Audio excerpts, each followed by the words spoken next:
एक शहर में मानो नाम की एक बिल्ली रहती थी। वो किस्मत की बहुत अच्छी थी। वो जहाँ भी जाती वहाँ किसी चीज की कमी नहीं होती थी। एक दिन बिल्ली चलते चलते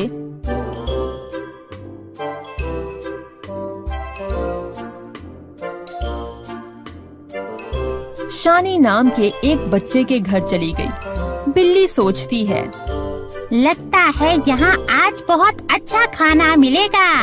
मैं पेट भर कर खाना खाऊंगी। फिर बिल्ली घूमते घूमते किचन में चली जाती है और वहाँ उसकी नजर बर्तन में रखे दूध पर पड़ती है। अरे वाह, दूध! मुझे तो दूध बहुत पसंद है। मैं तो इसे पेट भर कर पीऊंगी।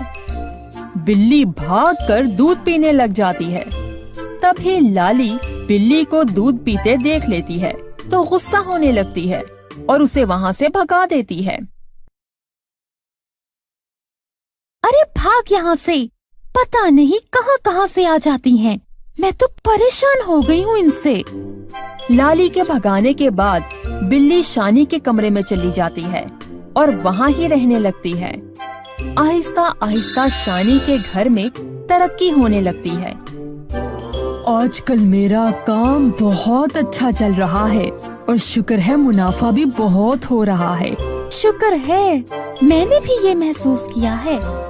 अब्बू, इस दफा आपने मुझे साइकिल जरूर लेकर देनी है। मेरे सभी दोस्त स्कूल अपनी साइकिल पर ही आते हैं। है बेटा, मैं तुम्हें साइकिल जरूर लेकर दूंगा। एक तरफ नुमान और उसका पूरा खानदान अपनी खुशियों की बातें कर रहा होता है और दूसरी तरफ बिल्ली भी किचन में जाकर अपने खाने के लिए कोई चीज तलाश कर रही होती है। जैसे ही बिल्ली की नजर दूध पर पड़ती है तो वो भागकर दूध पीने लग जाती है।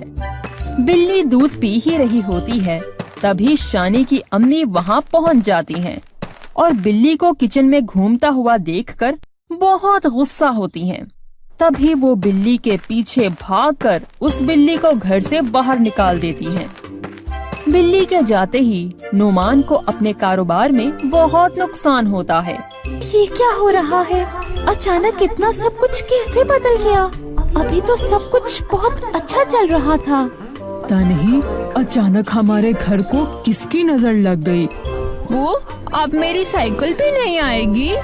बेटा, मैं आपको कुछ दिनों तक साइकिल लेकर दूंगा। नुमान की बात सुनकर शानी दुखी हो जाता है और घर से बाहर निकल जाता है और घर का दरवाजा खुला ही छोड़ जाता है, जिसकी वजह से बिल्ली एक दफा फिर उनके घर के अंदर चली जाती है। वापिस आ गई, मैं वापिस आ गई। अब तो मैं पेट भर कर खाना खाऊंगी। बिल्ली किचन में जाती है और दूध पीने लगती है। कुछ देर बाद लाली भी किचन में आ जाती है और बिल्ली को दूध पीते देख लेती है। एक तो घर में पहले से ही परेशानी है और दूसरा इस बिल्ली ने मुझे और तंग करके रखा हुआ है। लाली बिल्ली को फिर वहाँ से भगा देती है और बिल्ली घर के एक कोने में छुप जाती है।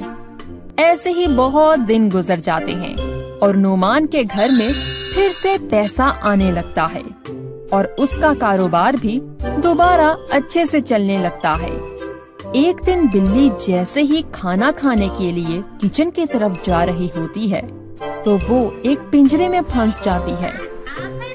ये इंसान आखिर चाहते क्या हैं? एक बेचारी बिल्ली को सुकून से क्यों नहीं रहने देते? मैं कौन सा चोरी करने जा रही थी? एक खाना ही तो खाने जा रही थी। बिल्ली ये सब बोल ही रही होती है तो तभी वहाँ नुमान आ जाता है और बिल्ली को पिंजरे में फंसा देखकर घर से बाहर छोड़ आता है। ये बिल्ली भी बहुत जिद्दी है, बार बार वापस आ जाती है। नुमान बिल्ली को घर से बाहर छोड़ आता है और अगले ही दिन उनका कारोबार फिर से नुकसान में चला जाता है। किसी को भी कुछ समझ में नहीं आ रहा होता कि आखिर ये सब क्या हो रहा है। ऐसे ही लाली को ख्याल आता है जब भी ये बिल्ली हमारे घर आती है तो अचानक कारोबार में तरक्की होने लगती है, और जब हम इसे घर से बाहर निकाल देते हैं तो कारोबार से तरक्की भी खत्म होने लगती है। ये कोई जादुई बिल्ली तो नहीं? हाँ, अगली दफा वो घर में आएगी तो मैं उसे वापस नहीं जाने दूंगी। लाली और उसका खानदान उस बिल्ली का बहुत इंतजार करते हैं, लेकिन वो बिल्ली अब वापस नहीं आती। तो बच्चों, इस कहानी से हमें ये सबक मिलता है कि कुछ चीजों की अहमियत हमें तब पता चलती है जब हम उन्हें खो देते हैं। तो आप भी हमसे वादा करें कि हमेशा चीजों की अहमियत को वक्त पर समझेंगे और जानवरों से अच्छा सलूक करेंगे।